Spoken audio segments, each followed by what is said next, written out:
mungkin mitosnya di sana itu katanya ada genderuwo. Tapi aku nggak senyum, nggak ada ekspresi. Jalan-jalan pakai mukena putih.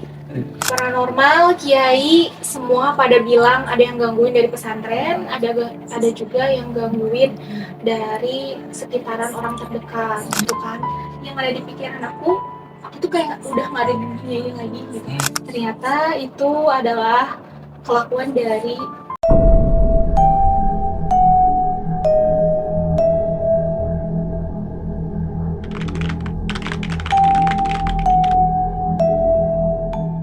Assalamualaikum warahmatullahi wabarakatuh. Jumpa lagi dengan saya Ojil Sani di channel The Myth Official.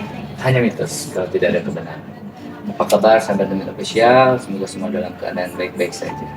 Terima kasih buat sahabat The Myth Official yang masih selalu nonton podcast proses kami ya. Nah, dari kemarin nih sempat berhenti nih hampir 5 bulan ya. Mohon maaf nih karena ada kesibukan dari tim kami yang nggak bisa ditinggalin nih. Nah, untuk cerita kali ini bakalan ada yang cerita nih, Bu Laila nih. Halo. Selamat malam Bu Laila. Malam Pak Sani. Kali ini mau menceritain apa nih Bu Laila? Kejadian nyata sih yang aku pernah rasain di Rasain kehidupan. ya? Tahun berapa nih kalau boleh tahu? Tahun 2017-18. Masih 5 tahunan lah ya? Iya, mau ke 19 lah. Cuma 5 tahun. Itu kejadiannya berulang selama 1 tahunan lebih. Lumayan ya, 1 tahun gitu ya. Iya. Sebelum masuk ke ceritanya, jangan lupa subscribe, comment, and like agar kami terus bersemangat untuk membuat cerita-cerita terbarunya ya. Langsung aja kita masuk ceritanya. Bu Laila, boleh diceritain nih, mulai ceritanya nih kayak gimana? Iya, jadi dulu tuh aku pengen banget ya Pak pesantren. Itu awalnya mama sama papa tuh ngelarang banget aku pesantren karena nggak boleh jauh. Dan akhirnya aku memutuskan untuk sendiri nih pesantren. Niat banget pesantren sendiri, akhirnya sama orang tua tuh dianterin tuh pesantren. Daerah mana tuh sana? Daerah Cianjur. Cianjur, jauh dari orang tua ya? Jauh dari orang tua. Dan sempat beberapa minggu juga mama nangis, papa juga sampai nangis gitu ya, kangen gitu kan. Terus dari sana juga berbulan-bulan masih aman tuh Pak ya, masih aman selama pesantren. Tiba-tiba ada kejadian Pak, ada kejadian kalau satu kamar, cuman beda kamar. Ada satu kamar di situ kesurupan massal. Massal? Oh iya. Itu pas Laila baru masuk itu atau udah? Udah berbulan-bulan. Berbulan-bulan. Ada 3 bulanan. Pas mau ujian itu sebenarnya kesurupan massal Pak di sebelah kamar aku. Terus di situ oke lah 1-2 hari masih ada yang kesurupan. Masuk tuh orang gila, tiba-tiba aneh banget. Ke kamar Laila atau bukan ke pesantren. Pesantren.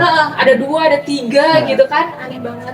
Terus di kejadian itu juga, di malam itu juga banyak banget kayak ada yang gertak-gertak tuh di lantai. Tapi itu entah lagi jalan entah apa, aku juga nggak tahu.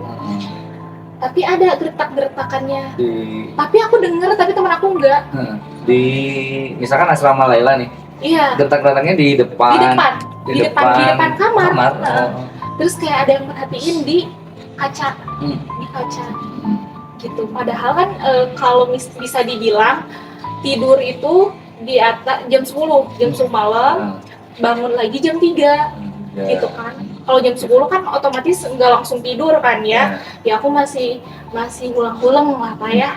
Masih lihat-lihat. Cuman ya ada tuh. Cuman aku nggak mau lihat ke arah kaca, nggak berani gitu kan. Itu kan baru pertama masuk ke pondok pesantren udah ngerasain kayak gitu ya. Iya. Dan juga banyak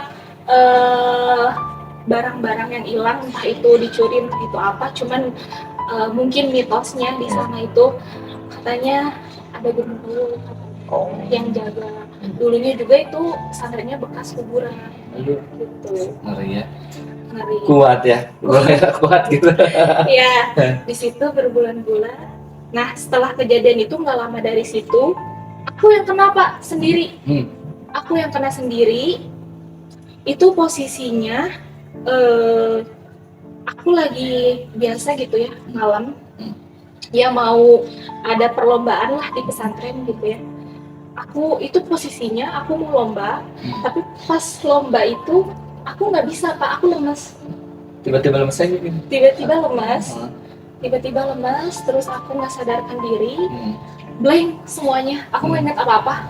Pingsan atau? Nggak pingsan, tapi aku sadar. Tapi aku lemes aja, nggak bisa nggak bisa jalan, nggak bisa gerak, lemes aja ya. Setelah lemes dibawa nih sama teman-teman, ditanya juga aku nggak ngomong Pak. Ya kayak gimana ya? Ngelamun gitu. Orang linglung tapi hidup. Gimana ya? Susah ya? Kayak sukmanya diambil ya. Nggak ada sukmanya, mungkin lagi jalan-jalan ngelamun gitu. Tapi aku nggak inget kalau itu aku lagi pesantren, itu udah blank banget Pak. Oke, di tengah lapangan tuh. Itu di aula. Oh, di aula. Itu kan mau tampil nih. Kalau di lapang biasanya acara-acara besar. Tapi kalau misalnya di aula itu per kelas biasanya, karena kan boarding school ya, sambil sekolah gitu kan. Jadi ada kelas-kelas gitu kan, kelas-kelas kosong. Dan dari situ main tuh paginya. Oke, paginya orang lain sholat subuh, aku pakai mukena, jalan-jalan di lapang. Sendiri? So, kan itu sebenarnya tuh bisura, ayo masuk gitu kan, buat sholat subuh, ayo bisura gitu kan. Pakai speaker ya? Pakai speaker. Tapi aku malah jalan-jalan Pak. Tapi aku nggak senyum, nggak ada ekspresi. Jalan-jalan pakai mukena putih. Juga ya. Kan itu posisinya kalau misalnya kita mau udah subuh, itu tuh kalau misalnya udah subuh harus pakai mukena dulu dari kamar gitu kan. Harus udah punya wudu dulu, baru bisa ke koah namanya. Koah itu. Terus itu aku jalan-jalan pas selama subuh. Jam 6, setengah 7 kan harusnya udah sekolah ya. Udah bukan puter sih, jadi kayak jalan-jalan. Nah, nggak ada yang sadarin atau gimana? Kan semuanya pada di koah Pak, ustazah semuanya gitu kan. Sampai akhirnya setengah 6 ada ustazah yang nggak sholat, lagi halangan. Laila kenapa gitu kan. Ya aku nggak jawab, aku nggak bisa jawab, kayak hilang aja, jiwa raga aku tuh semuanya hilang gitu. Oke. Cuma diem aja gitu ya. Iya. Ngomong gitu ya. Iya, benar Pak. Terus setelah kejadian itu malamnya kan, tapi aku nggak bisa makan ya, jadi makan itu disuapin sama ustazah. Oh ya, selama sehari itu? Iya kan, aku nggak sadar, masih nggak sadar, dan aku nggak inget orang tua aku, nggak inget sama sekali. Setelah itu malamnya aku jadi Pak. Jadi aku malamnya nangis, ada suara tuh, mulai ada suara nangis, tapi di sisi lain nangis tidur. Tapi kalau kata temen aku pas tengah malam itu, jadi selama itu tuh aku nggak sholat Pak, karena nggak sadar kan. Makan pun kan disuapin. Iya, dijaga sama ustazah. Akhirnya gemeter nih. Ngeri ya. Kali pertama kali pesantren udah kejadian yang aneh-aneh. Iya, dan itu tuh malamnya kata temen aku tuh nyisirin teman aku yang lagi tidur. Malam-malam gitu ya, tengah malam gitu. Bahkan teman aku pun sadar, cuma dia takut. Kenapa nih si Laila gitu kan, nyisirin, terus udah nyisirin, takut. Merinding ya. Tadi sampai mana tadi ya? Pas sampai nyisir. Iya, kata temen aku nyisir malam-malam Pak. Terus aku selama kan kalau di kamar tuh ya kasur gitu ya, ngampar gitu. Aku tuh selama di tengah-tengah jalan aneh gitu. Ya jalan gitu ya. Terus tiba-tiba aku kan harusnya di sebelah kanan kan tidur, tiba-tiba ada di ujung kiri. Itu ya motah, entah itu kata teman aku mah namanya motah cina ya. Aku tuh nggak sadar. Oke lah, itu berlanjut, tapi aku mata merem katanya. Mata merem. Besoknya nangis, ada suara tuh aku Tiba nangis gitu ya, bangun tiba-tiba tidur. nangis. Terus saya nelfon orang tua aku, tolong ibu tengok Laila gitu ya, kenapa gitu. Karena ustaznya juga bingung kenapa gitu kan. Dan akhirnya orang tua aku dateng, kaget lah orang tua aku. Ketika datang ya aku nggak sadar, aku nggak tahu itu siapa, aku nggak ingat gitu. Bahkan ditanya juga ya aku diem Pak, tapi nggak nangis. Pada orang tua sendiri kan yang nengok ya. Aku nggak tahu lah itu siapa gitu, nggak sadar. Cuman aku bisa duduk bisa. Cuman orang tua nggak kenal gitu ya. Aku tuh nggak panas, nggak pusing, nggak apa, cuman kayak raga aku tuh nggak ada. Ya, semuanya kayak yang mungkin ganti mungkin ya. Raga yang aslinya kemana? Iya. Dan akhirnya ya aku nggak kenal orang tua aku, dan akhirnya aku dibawa pulang. Pulang paksa atau? Dipulang paksain supaya bisa istirahat, takutnya kecapean karena hafalan di pesantren banyak. Takutnya akunya stres, jadi ya linglung lah ya. Oke lah, orang tua aku masih menormalisasikan itu, jadi masih dibawa ke rumah. Sehari 2 hari itu banyak banget gangguan di rumah Pak. Setelah pulang dari pesantren. Dari mulai kayak genteng ada yang apa namanya? Lempar. Terus juga, tapi itu di kamar posisinya, kamar aku. Kamar Laila banget ya? Iya, tiba-tiba ada yang sapu di depan kamar. Karena kan di depan kamar aku tuh ada kaca Pak. Nah itu kacanya deket banget sama kasur gitu kan, jadi kan kedengar banget ya. Terus kacanya juga yang bisa dibuka gitu kan, jadi kedengar lah ada suaranya. Terus ya itu tuh beberapa kali Pak, timbulan dari atas genteng tuh beberapa kali. Dan pada tiap malam atau gimana? Itu selama 2 hari di rumah kayak gitu. Tapi selama di rumah, Bapak bayangin, aku nggak tidur seharian. Nggak tidur seharian, jadi kayak gini aja. Tapi aku nggak ngantuk. Bayang. Kalau yang normal kan kebayang ya sehari nggak ngantuk gitu. Mata mungkin udah hitam atau gimana. Ya itu tapi makan semua pokoknya dari situ aku ya bisa dibilang sedih banget ya. Itu nggak ada aktivitas sebenarnya? Nggak, diem aja gitu. Aku ganti baju semua sama orang tua aku. Gitu kayak semua sadar banget. Gak sadar banget sampai segitunya nggak sadar. Dan akhirnya orang tua aku menyadari mungkin ya lama kelamaan ada yang aneh gitu kan. Takutnya gara-gara stres di pesantren, hafalan banyak, ditambah lagi mau ujian di sekolah kan. Waktu itu kan mau lomba hafalan. Dari situ akhirnya di salah satu rumah sakit yang ada di Cimahi, terbesar juga. Di situ sebelumnya itu masih ya rujukan lah ya, kayak ini coba ke dokter umum, ini coba ke dokter jiwa, ini coba ke bagian ini ya. Pokoknya usaha medis dilakuin, konsul dokter ini, periksa penunjang medis, mungkin lab. Itu selama 1 bulan 2 bulan di sana.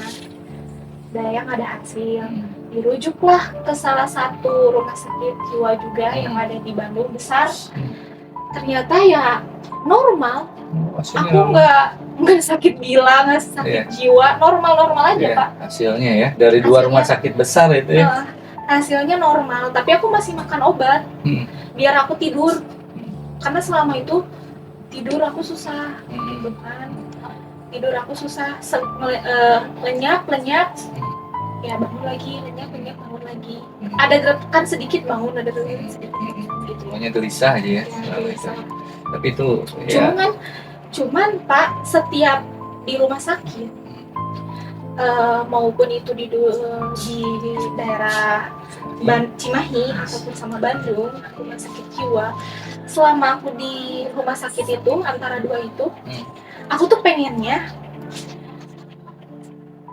keluar, pengennya ke jalan, dan banyak bisikan-bisikan ke aku tuh. Kayak gimana? Bisikannya itu kayak rame, aku pengen ketenangan, kayak rame di sini tuh, kayak banyak yang ngomong, entah itu ngomongin apa, ya aku nggak tahu kan, nggak sadar ngomongin apa, tapi nggak ada orang. Tapi aku pengennya ke jalan, aku pengennya nuntun mama aku sama papa aku berdua pengennya ke jalan, pengennya lari gitu kan, pengennya lari, bahkan pengennya tuh nyebrang. Aku pengennya di jalan aja, pakai impusan, pakai apa ya, di jalan gitu. Padahal aku normal kata dokter juga gitu, normal, nggak ada sakit apa nggak ada sakit medis yang aneh yang serius, nggak ada. Mungkin bisa jadi non medis ya, bisa jadi kayak gitu. Dan akhirnya di situ berulang lah terus kan, selama di rumah sakit tuh kejadiannya halnya yang sama, pengennya ke jalan ke tengah, terus pengennya ke kamar mandi, tapi nggak tahu ngapain gitu kan. Selama malam di rumah sakit, tapi aku nangis Pak. Tapi kalau misalnya siang-siang aku diam, nggak ngomong apa-apa. Tapi kalau malam aku nangis Pak. Setiap di rumah sakit itu setiap ada orang yang ngelihat aku pasti nangis karena aku takut. Aku nggak pernah ngelihat bentuknya, tapi menyerupai manusia. Nih misalnya kan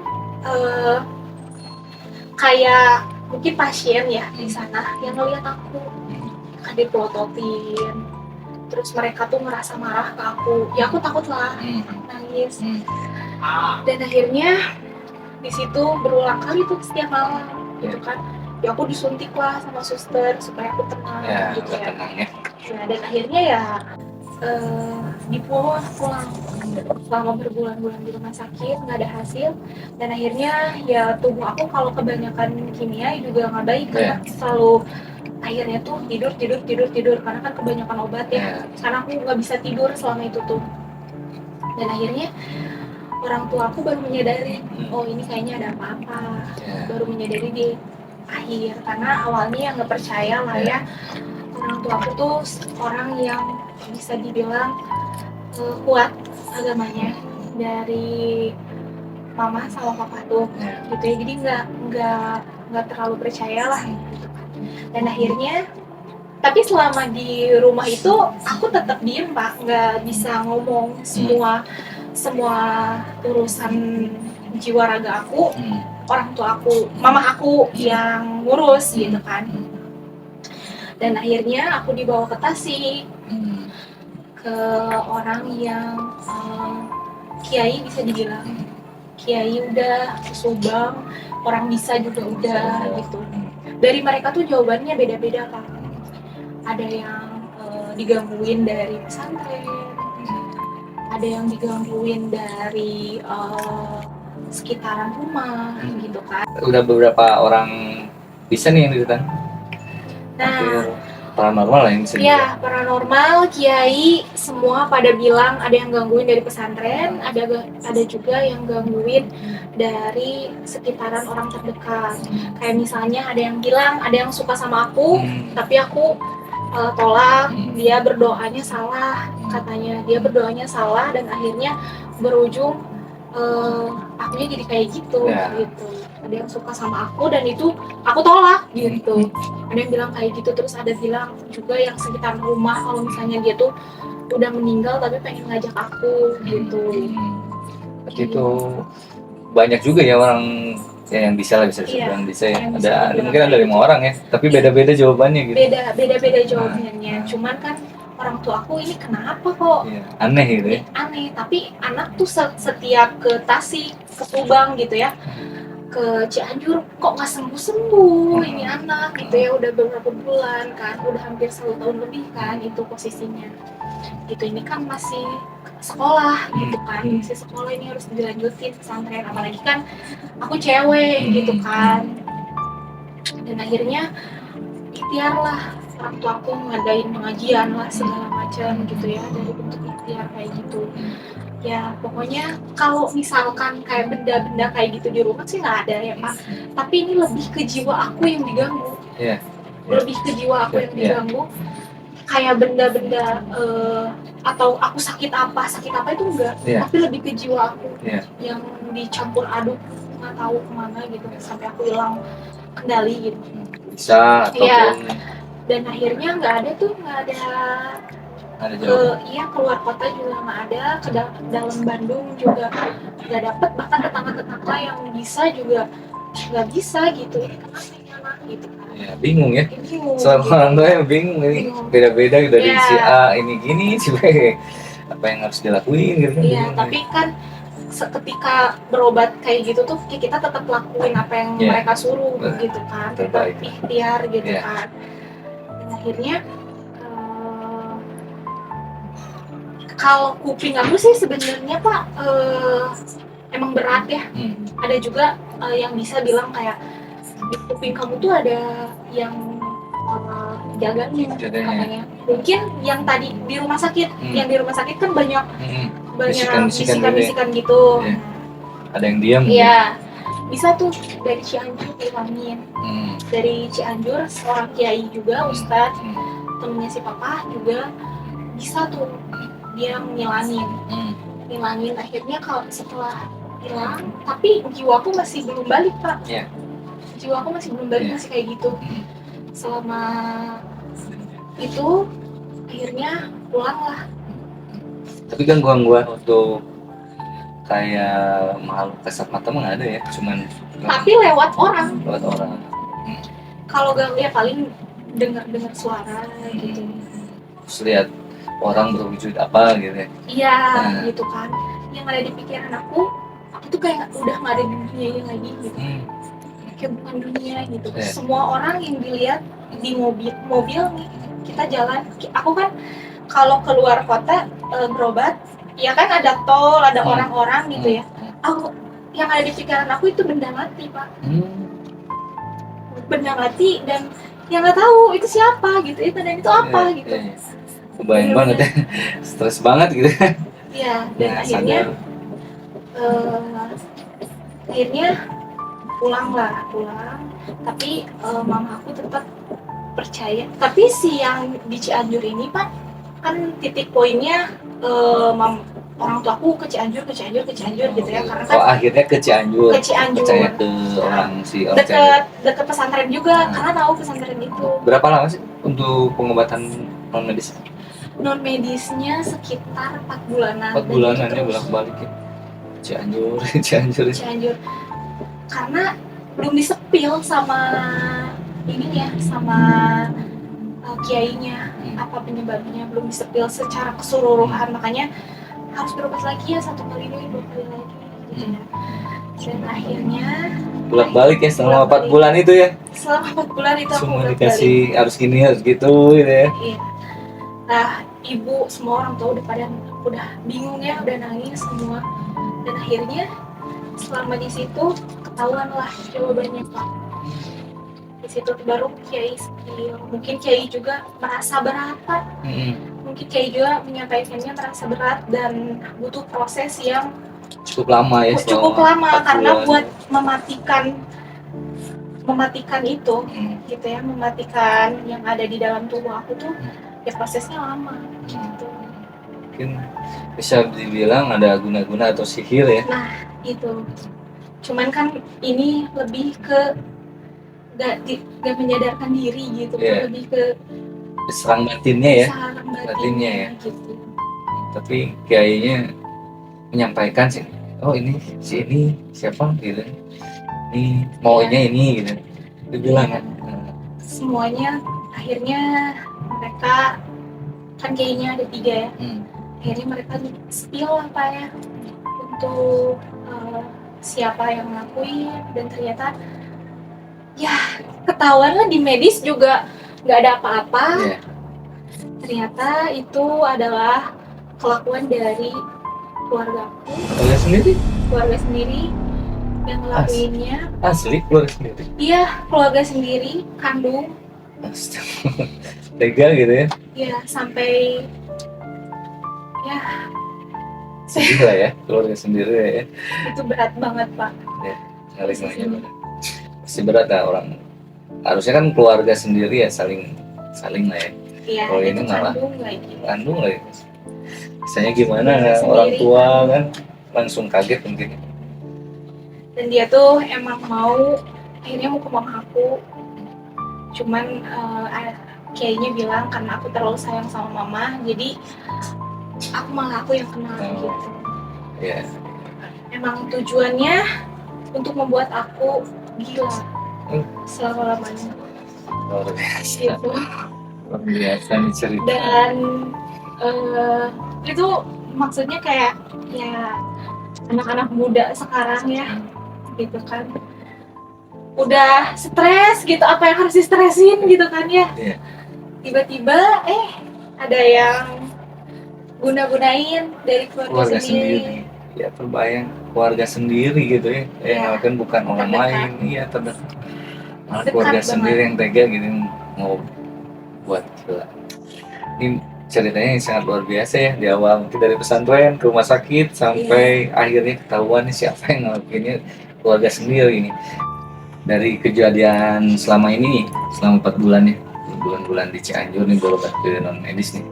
Nah itu bisa sembuh kan sama Kiai itu nih, sama Laila nih. Gimana nih sebabnya kenapa gitu pengen ngerjain Laila sampai gila itu? Tahu nggak? Dikasih tahu nggak? Sebenarnya kalau misalnya sembuh setelah dari yang Kiai di Cianjur itu belum sembuh total sih Pak, masih kayak aku sekolah jadi normal, jadi SMA ke yang negeri, terus juga itu di SMA juga masih 1-2 hari itu masih nggak fokus lagi gitu ya, masih raga aku masih hilang gitu 1-2 hari, tapi setelah itu alhamdulillah dibersihkan gitu. Sama Kiai itu ya? Iya, dengan semua syarat-syarat yang harus dipenuhi gitu, pengobatannya.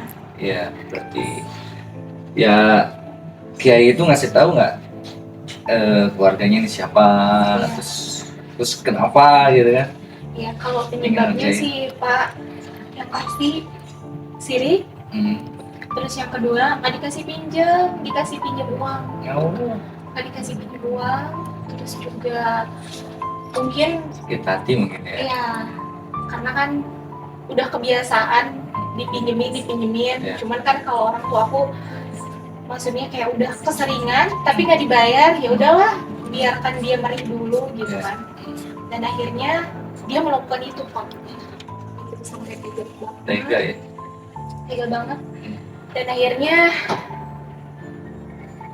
aku sembuh sama Kiai itu, dan aku tahu saudara itu dikasih tahu, dikonfirmasi juga. Oh langsung konfirmasi kurang?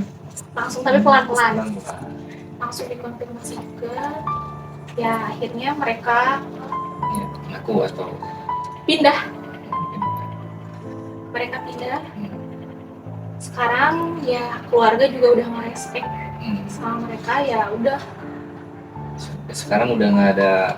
Kalau hubungan kayak lebaran kayak gitu sih ada, cuman ya keluarga udah nggak respek. Tapi masih ada lah ya sampai sekarang ya saudara.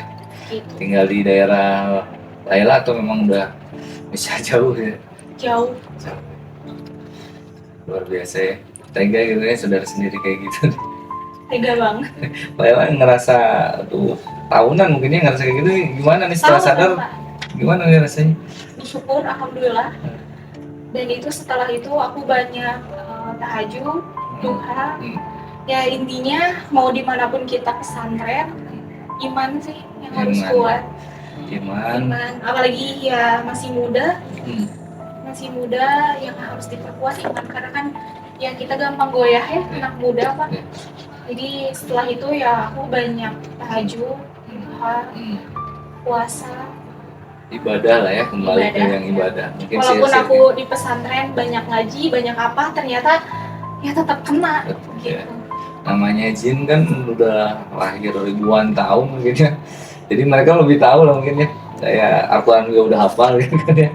Ya intinya sih memang iman diri sendiri, ikhlas mungkin ya, banyak ibadah sih intinya, yakin sama Allah ya. Luar biasa nih cerita dari Laila, sahabat Demit Official. Mungkin ada pesan terakhir nih yang mau disampaikan Laila buat teman-teman sahabat Demit Official biar ya buat menjadi pembelajaran dari kisah Laila ya. Oke, buat teman-teman semua, apalagi anak muda, eh, jangan punya penyakit hati, iri, dengki, karena itu bakal menyesatkan diri kalian sendiri. Untuk yang muda-muda, paling banyakin perkuat iman, diperbanyakkan. Kalau yang Islam, sholatnya tepat waktu, terus juga tahajud, duha itu sih yang memperkuat. Yang namanya buhul, santet, itu kita nggak tahu berasal dari mana. Bahkan keluarga sendiri, kandung, bisa melakukan itu. Di dekat kita juga bisa, siapapun itu, kalau misalnya kita udah punya penyakit hati. Luar biasa nih kesan-kesannya ya. Diambil yang baiknya, dibuang yang buruknya ya. Mungkin segitu aja ya, bolehlah ceritanya. Iya, Pak Sani. Yang sangat luar biasa ya. Buat sahabat Demit Official, terima kasih yang sudah nonton dari awal sampai akhir. Saya pamit undur diri. Assalamualaikum warahmatullahi wabarakatuh.